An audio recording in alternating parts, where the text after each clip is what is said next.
Bien, au départ, les gens, ils ont tous un petit souvenir, un point de référence. Ils ont vu ça quelque part. Un peu comme moi, j'avais vu ça dans une autre ville, à l'extérieur d'un autre pays. Et là, ils disent « Ah, c'est comme j'ai vu quand je suis allé en croisière. C'est comme j'ai vu à la télé dans une émission. Ah! » Alors, même certains disent « Ah, c'est comme les pousse-pousse en Chine. » Mais là, on a un cycliste qui est à l'avant.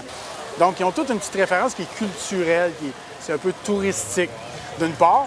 Et lorsqu'ils montent à bord, ils trouvent que c'est confortable. Ouais, c'est le fun. Ils nous posent toujours les mêmes questions. Est-ce que c'est dur à pédaler? Comment ça vaut la machine? Est-ce qu'il va en avoir tout l'été, etc. Évidemment, plus le terrain est incliné, bien, plus on va devoir travailler et trouver la bonne vitesse pour être confortable. Mais ça se manie bien, sauf que la différence avec notre vélo à deux roues, c'est que c'est l'arrière qui un peu nous dirige parce que, étant sur deux roues, si la voie est inclinée, bien là, il va suivre l'inclinaison de la voie, il va chercher à nous amener d'un côté ou de l'autre. Alors, le conducteur ou la conductrice va devoir adapter sa conduite en fonction de ça. Et en plus, elle va devoir adapter sa conduite pour bien s'assurer de contourner l'obstacle avant de commencer à tourner, parce que ça tourne vraiment rapidement. Mais quand on a compris le système, quand le cerveau a assimilé la différence, ça va très bien et on le voit avec nos gens qui pédalent ce soir. On les sent confortables parce que là, ils prennent une certaine aisance, ils prennent un rythme auquel ils se sont adaptés avec leur rythme cardiaque et le rythme de la clientèle. Puis ça va bien. Vous savez qu'actuellement, la tendance est à tout ce qui est écologique, tout ce qui est vert, le développement durable, etc.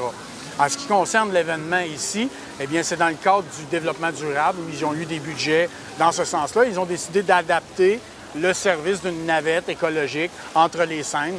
Alors, ça fait en même temps le petit côté, le petit cachet de tourisme, comme je vous expliquais tantôt, et le côté vert, le côté écologique. Si vous avez besoin, par exemple, vous avez des problématiques de stationnement en périphérie, bien, ça peut être une solution.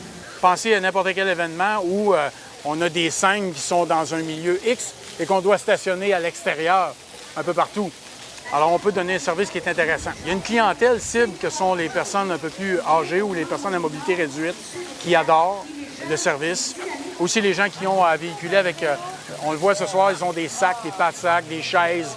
On est capable d'embarquer ça. On a aussi le format calèche qu'on peut adapter ici, fermé. Donc, un soir comme cette semaine où il a plu, bien, on protège nos festivaliers aussi, les gens pour lesquels on véhicule. C'est fantastique. Et puis pour ceux qui pédalent, bien, c'est une activité physique extraordinaire. Ça tient en forme. Et puis c'est véritablement une machine à communication qui pourrait s'adapter aussi à une clientèle si on veut, par exemple, donné de l'information sur un sujet, donner des dépliants sur un sujet. C'est aussi un outil qui pourrait servir au niveau de la communication, de même que l'affichage qui va sur le vélo, qui peut servir à financer le projet, financer la réservation des vélos et donner une visibilité à un partenaire. Ça peut être drôlement original et intéressant. Alors, pour toute information utile ou pour réservation de la flotte de vélo-taxi, vous pouvez communiquer avec moi, Michel Letarte, sur l'adresse courriel info@kaptr.biz ou encore au numéro de téléphone 692-6472 dans le 819. Ça me fera plaisir de répondre à votre questionnement.